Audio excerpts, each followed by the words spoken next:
नमस्कार दोस्तों हम लोग कर रहे थे एक्सरसाइज 9.2 का। इसके पहले हम लोगों ने थ्योरी पूरी तरीके से डिटेल से कर लिया है। अगर आप लोग उस थ्योरी को नहीं देखे हैं तो आप लोगों को प्लेलिस्ट में वीडियो मिल जाएगी और आप लोग उसको देख सकते हैं। फिर उसके बाद आप लोग यहाँ पर आ सकते हैं।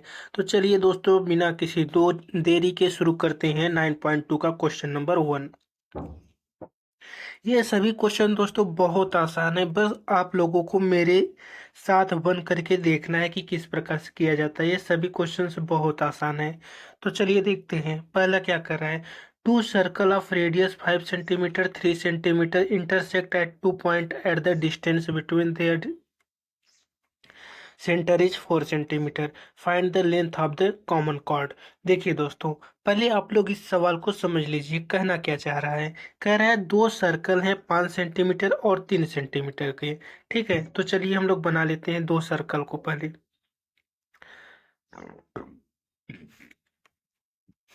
दो सर्कल है दोस्तों, 5 सेंटीमीटर और 3 सेंटीमीटर। हम लोग दो सर्कल बना ले रहे हैं, एक 5 सेंटीमीटर का, दूसरा 3 सेंटीमीटर का।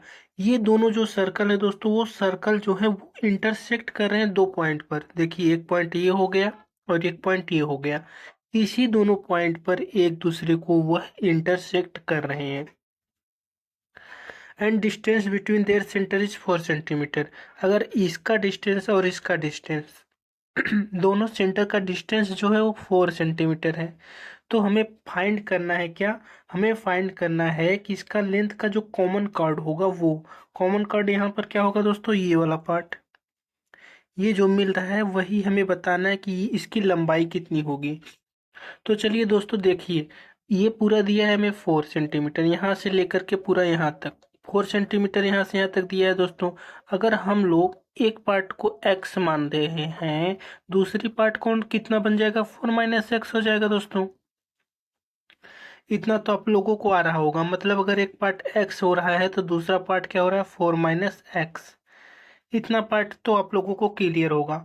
फिर देखिए दोस्तों, सेंटर जो है वो उसका रेडियस कितना है। अगर रेडियस की बात करें तो यहाँ से यहाँ तक और यहाँ से यहाँ तक इसका जो डिस्टेंस है वो कितना है, 5 और 3। ये 5 मान ले रहे हैं, दूसरा 3 मान ले रहे हैं। ये वाला 5 है दूसरा रेडियस और ये वाला 3 रेडियस है। अब इन्हीं दोनों रेडियस का हम लोग यूज करके x का मान निकालेंगे। जब x का मान निकालने के बाद हम लोग हाइट निकालेंगे दोस्तों, हाइट का डबल कर देंगे तो हमारा क्या आ जाएगा, इसका कॉमन कॉर्ड आ जाएगा। तो चलिए देखिए कैसे करते हैं इसको। देखिए, यहाँ पर x है दोस्तों, तो हम लोग अगर पाइथागोरस थ्योरम लगाएं तो पाइथागोरस थ्योरम अगर हम लोग लगाएं तो क्या हो जाएगा, एक्स का स्क्वायर प्लस ये एच हो जाएगा, हमारा क्या हो जाएगा, एच का स्क्वायर। तो एक्स का स्क्वायर प्लस एच का स्क्वायर इक्वल टू 25। लेकिन दोस्तों हम लोग क्या काम कर रहे हैं, यहाँ पर हम लोग ये काम कर रहे हैं कि पाइथागोरस जो है 25 किसके बराबर होगा, 25। अगर 25 में से अगर हम लोग एक्स स्क्वायर घटा दे रहे हैं तो हमारी हाइट आ जाएगी। इसी प्रकार इस वाले पार्ट में देखा जाए तो 9 में से अगर हम लोग 4 - x² घटा दे रहे हैं तो हमारी क्या आ जाएगी, इसकी भी हाइट आ जाएगी। दोनों ये हाइट है और ये भी हाइट है, दोनों हाइट बराबर होंगी क्योंकि दोनों हाइट एक ही हैं। तो हाइट जब बराबर हो जाएंगी तो यहाँ पर क्या हो जाएगा दोस्तों, देखिए ये 25 x² हो जाएगा। अगर इसका मान निकालेंगे तो क्या हो जाएगा, इसका 9 माइनस, ये माइनस रहेगा बीच में, 9 माइनस 4 का whole square plus x² minus 8x। ये आ जाएगा दोस्तों आप लोगों का। जब ये आ जाएगा तो यहाँ से अगर आप लोग देखोगे, यहाँ से मान निकाल लोगे x² का तो कितना हो जाएगा, 25 - x² बराबर 9 माइनस 16 - x² प्लस 8x। ठीक है, इतना हो जाएगा। देखिए यहाँ पर -x² है और यहाँ पर भी -x², ये कट जाएगा तो हमारा कितना बच जाएगा,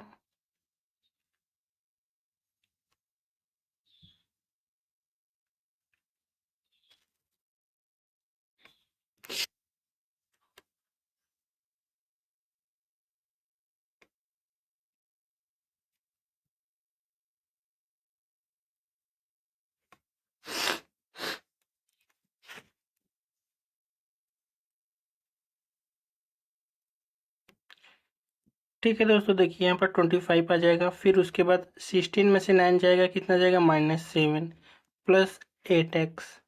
जब ये इधर आएगा तो हो जाएगा 32 बराबर 8x, और x का मान यहाँ से कितना जाएगा, यहाँ से अगर हम लोग x का मान निकालेंगे तो हमारा x का मान कितना जाएगा 4।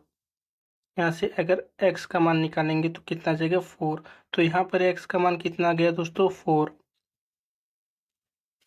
ठीक है, तो बस आप लोगों को ये पता चल गया कि x का मान 4 है। तो चलिए चलते हैं क्वेश्चंस की तरफ। x का मान हमें पता चल गया 4 है।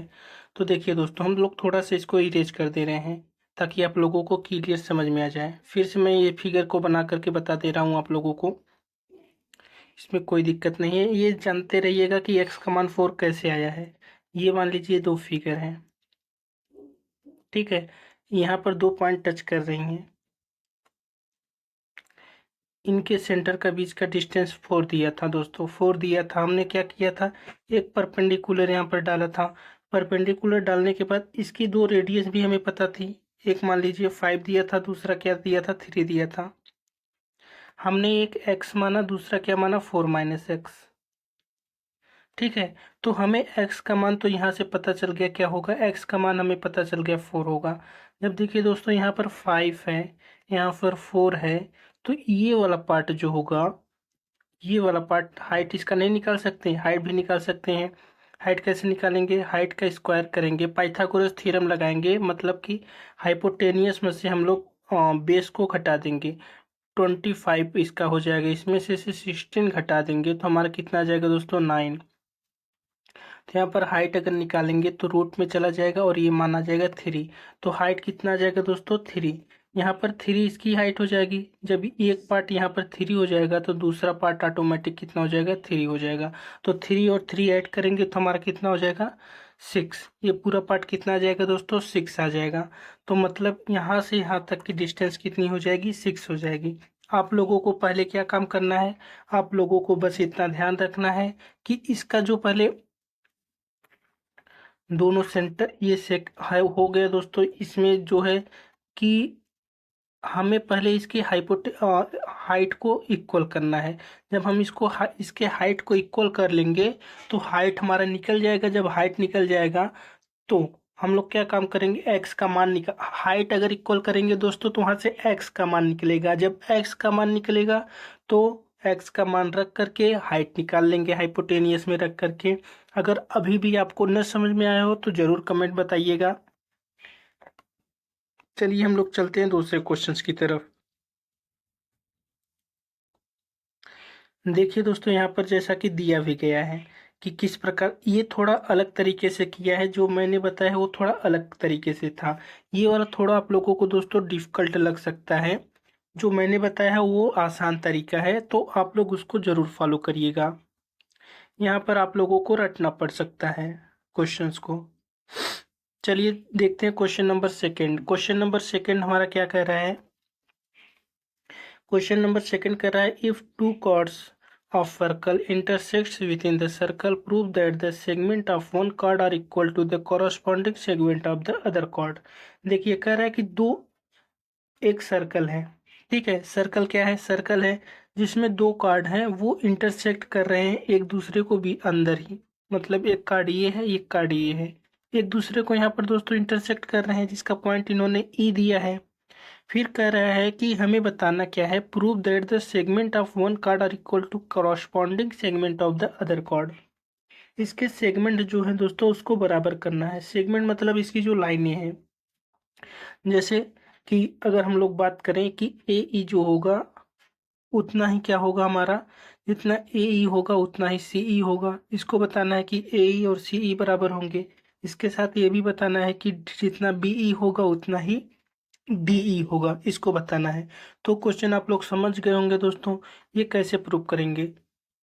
देखिए, इसको प्रूव करने के लिए सबसे पहले आप लोग क्या काम करेंगे, इस पर एक परपेंडिकुलर डालेंगे, एक सर्कल बनाएंगे, इस पर एक परपेंडिकुलर डालेंगे।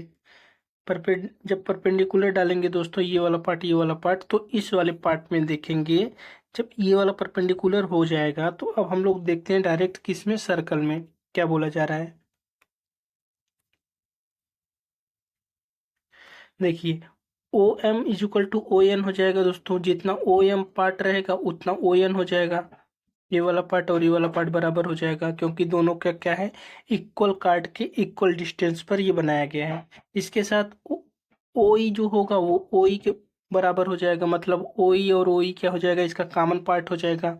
ठीक है। फिर उसके बाद देखा जाए तो ओ एम ई जो होगा किसके बराबर हो जाएगा दोस्तों, ओ एम ई जो होगा वो ओ एन ई के बराबर हो जाएगा। ठीक है, क्योंकि दोनों क्या है 90 डिग्री के बना रहे हैं, तो हम लोग बता सकते हैं कि ओ एम ई और ओ एन ई क्या होगा, ये राइट एंगल ट्रायंगल से आर एच एस लगा सकते हैं या फिर ए एस ए लगा सकते हैं। इससे क्या हो जाएगा दोस्तों, इक्वल हो जाएगा। जब ये इक्वल हो जाएगा तो हम लोग कर सकते हैं सीपीसीटी से, क्या कर सकते हैं, सीपीसीटी से हम लोग कर सकते हैं जितना ई एन वाला पार्ट होगा, जितना ही ई एम वाला पार्ट होगा उतना ही ई एन वाला पार्ट होगा। तो ई एम और ई एन भी बराबर हो जाएगा। ठीक है। तो ये सीपीसीटी हमने बराबर कर दिया। अभी आपको इसका काम नहीं है, अब इसको आप लोग हटा देते हैं। अब हम लोगों को प्रूव करना है क्या, कि ए ई कितना होगा और सी ई ये कैसे प्रूव करेंगे। तो देखिए दोस्तों, अगर आप लोग देखोगे तो हम लोग ले लेते हैं क्या, ए बी और सी डी पूरा लेते हैं। दोनों का ए बी और सी डी लेकर के उसका हाफ करते हैं। जब ए बी और सी डी का हाफ करेंगे तो जो ए बी है उसका हाफ क्या हो जाएगा, ए एम हो जाएगा, और सी डी जो है उसका हाफ क्या हो जाएगा, सी एन हो जाएगा। तो यहाँ पर हाफ हाफ कर देंगे तो ए एम बराबर हाफ ए बी बराबर हाफ सी डी हो जाएगा। तो हाफ ए बी को हम लोग हाफ ए बी को लिख सकते हैं ए एम, और हाफ सी डी को लिख सकते हैं सी एन। तो यहाँ पर ए एम बराबर सी एन हो जाएगा, परपेंडिकुलर पार्ट रहेगा। ठीक है। अब इन दोनों में हम लोग फर्स्ट वाला ऐड कर दे रहे हैं। क्यों क्यों ऐड कर रहे हैं, क्योंकि ए एम जितना अगर पार्ट देखा जाए, ए एम में अगर हम लोग ई एम ऐड कर दे रहे हैं, ए एम में ई एम ऐड कर दे रहे हैं तो हमें क्या मिल जा रहा है, ए ई मिल जा रहा है। उसी प्रकार सी एन में एन ई ऐड कर दे रहे हैं तो हमें सी ई मिल जा रहा है। ठीक है। तो उसी प्रकार से E M A M C E N C N जो किसके बराबर हो जाएगा दोस्तों, जब ये पूरा पार्ट हम ऐड करेंगे तो यहाँ तक आ जाएगा, तो हमारा किसके बराबर हो जाएगा, सी ई के बराबर हो जाएगा। उसी प्रकार ए एम और एम ई किसके बराबर हो जाएगा, ए ई के बराबर हो जाएगा। और यहाँ पर जैसा कि आप लोगों को पता ही है, एम ई जो है वो किसके बराबर है, ई एन के बराबर है। इसलिए हम ये भी कह सकते हैं कि इसको काट देंगे तो कोई फर्क नहीं पड़ेगा, दोनों में ऐड कर देंगे तो भी हमारा कोई फर्क नहीं पड़ेगा।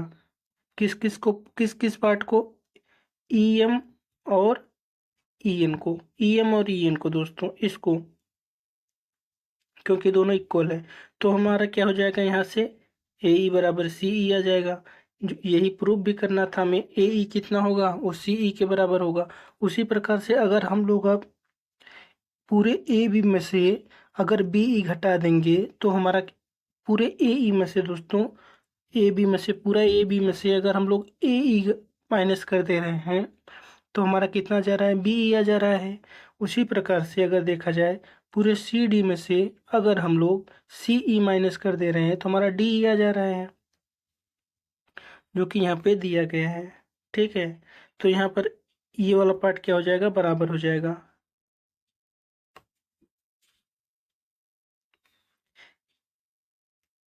यहाँ से ए बी माइनस ए ई करेंगे दोस्तों, क्या हो जाएगा, ए बी में से अगर ए ई घटा देंगे तो हमें क्या मिल जाएगा, बी ई मिल जाएगा इस वाले पार्ट से। और इसी प्रकार से सी डी में से सी ई माइनस कर देंगे तो यहाँ पर क्या आ जाएगा दोस्तों, इसकी जगह पर हम लोग डी ई लिख सकते हैं, डी ई हो जाएगा। तो ये प्रूफ करना था, हमारा प्रूफ हो गया है। ठीक है। उम्मीद करते हैं इतना अब आप लोगों को कोई दिक्कत नहीं होगा, इतना समझ में आ गया होगा। तो चलिए चलते हैं अगले क्वेश्चंस की तरफ। अब इसके बाद सभी क्वेश्चंस दोस्तों आसान हैं, तो एक बार पहले आप लोग क्वेश्चंस पढ़ लीजिए, फिर उसके बाद मैं इसके सॉल्यूशंस पर लेकर चलूंगा। If two equal chords of a circle intersect with in the circle, prove that the line joining the point intersection to the centre makes equal angle with the chord। ठीक है। If two equal chords of a circle intersect with in the circle, मैं आप लोगों को बता दे रहा हूँ कैसे ये इसका फिगर बनेगा। देखिए दो इक्वल कॉर्ड हैं दोस्तों, ये वाला पार्ट और ये वाला पार्ट। दो एक सर्कल के दो कॉर्ड हैं जो कि इक्वल हैं, मतलब ये वाला कॉर्ड और ये वाला कॉर्ड दोनों इक्वल हैं, ठीक है। उसके साथ ये सर्कल में बना हुआ है joining the points intersection to the centre makes equal angle. ये कह रहा है कि अगर हम लोग इसको ज्वाइन कर दे रहे हैं तो यह एक इक्वल एंगल बनाएगा। अगर ज्वाइन कर दे रहे हैं तो इसका मतलब ये हुआ दोस्तों कि अगर मान लीजिए यहाँ पर सेंटर है, अगर हम लोग यहाँ से इसको ज्वाइन कर दे रहे हैं और इसको ज्वाइन कर दे रहे हैं तो इसका एंगल जो होगा क्या होगा, वो इक्वल होगा। इक्वल होगा, यही हमें प्रूव करना है, ठीक है। तो चलिए देखते हैं। आप लोगों को क्या प्रूव करना है, एंगल इक्वल होगा। तो देखिए यहाँ पर दोस्तों ये वाला पार्ट हो गया और एक ए भी ये वाला पार्ट हो गया। इसमें अगर देखा जाए तो हमने क्या काम किया, इस पर एक परपेंडिकुलर डाल दिया। किस चीज़ पर, यहाँ पर देखिए ओ एल जो है वो ए बी पर परपेंडिकुलर है, मतलब ओ एल जो लाइन है ये वाली वो परपेंडिकुलर है ए बी वाले पार्ट पर। उसी प्रकार ओ एम परपेंडिकुलर है किस पर, सी डी वाले पार्ट पर। तो लाइन अगर हम लोग डाल दिए, अब हम लोग देखते हैं अपने ट्रायंगल ओ एल ई और ओ एम ई में। इसमें देखेंगे तो हमें क्या दिखाई दे रहा है, ओ एल जितना है दोस्तों उतना ओ एम है, ठीक है। जितना ओ एल वाला पार्ट है उतना ओ एम वाला पार्ट है। ओ ई क्या आ जा रहा है, इसका कॉमन आ रहा है, ये वाला पार्ट कॉमन आ रहा है। इसी प्रकार से हम लोग कर सकते हैं O L E is equal to O M E. O L E क्या होगा, ओ एम ई के बराबर होगा, क्योंकि सभी दोनों 90 डिग्री के हैं। तो ये दोनों ट्रायंगल जब बराबर हो जाएंगे तो ये कॉन्ग्रुएंस बन जाएंगे आर एच एस प्रॉपर्टीज से। जब ये कॉन्ग्रुएंस बन जाएंगे तो बचा हुआ पार्ट कर सकते हैं एल ई ओ और एम ई ओ सी पी सी टी से बराबर हो जाएंगे। एल ई ओ और एम ई ओ मतलब ये दोनों एंगल जो इसके बीच का बन रहा है दोस्तों वो भी बराबर बनेगा, इसके बीच का एंगल भी बराबर बनेगा। यही आप लोगों को प्रूव करना था, इसमें बस कुछ नहीं करना था। एक बार मैं आप लोगों को फिर से बता दे रहा हूँ। आप लोगों को लिखने का किस प्रकार से लिखा जाएगा ये तरीका आप लोग थोड़ा सा ध्यान रखिएगा, इसीलिए मैं आप लोगों को डायरेक्ट सॉल्यूशंस की तरफ लेकर आया हूँ। बस आप लोगों को समझना है दोस्तों, दो परपेंडिकुलर लाइन बराबर हो जाएंगी, ये लाइन और ये लाइन बराबर रहेंगी। जब लाइन बराबर रहेंगी और इनका बीच का एंगल भी बराबर रहेगा 90 डिग्री, दो पार्ट मिल गया। तीसरा पार्ट क्या मिल रहा है हमारा, इनका पार्ट जो है वो दोस्तों ये वाला पार्ट कॉमन मिल रहा है। तो तीन पार्ट मिल गया, तो दोनों कन्ग्रुएंट बन गए। जब दोनों कन्ग्रुएंट बन गए तो बचा हुआ पार्ट ये वाला पार्ट सीपीसीटी से बराबर हो जाएगा। तो वही प्रूव करना था आप लोगों को, बस। अब देखिए दोस्तों ये क्वेश्चन नंबर थर्ड हो गया। अब हम लोग चलते हैं क्वेश्चन नंबर फोर्थ की तरफ।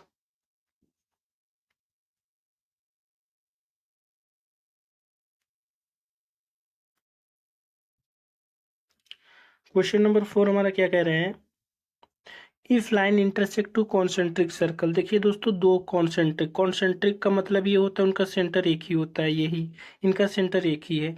ये क्या करे, दो कॉन्सेंट्रिक है उसके साथ क्या है, वो उनका सेंटर है ए बी सी डी, ये यहाँ पे गया हुआ है दोस्तों। इसी में देखिए ए बी सी डी ये वाला पार्ट है और ये पार्ट है। तो हमें प्रूव करना है कि जितना ए बी वाला पार्ट होगा उतना ही सी डी वाला पार्ट होगा, इसको प्रूव करना है। तो चलिए बिना किसी देरी के शुरू करते हैं। तो आप लोगों को पहली तो बात ये कि आपको एक परपेंडिकुलर डालना पड़ेगा। जब परपेंडिकुलर डालेंगे तो ये बी सी जो होगा छोटे वाले पार्ट का कॉर्ड है। जब छोटे वाले पार्ट किसी भी ट्रायंगल में अगर हम सेंटर से कोई परपेंडिकुलर डाल रहे हैं तो वो उसको बराबर भागों में डिवाइड करता है, ये थ्योरम बोलती है, ठीक है।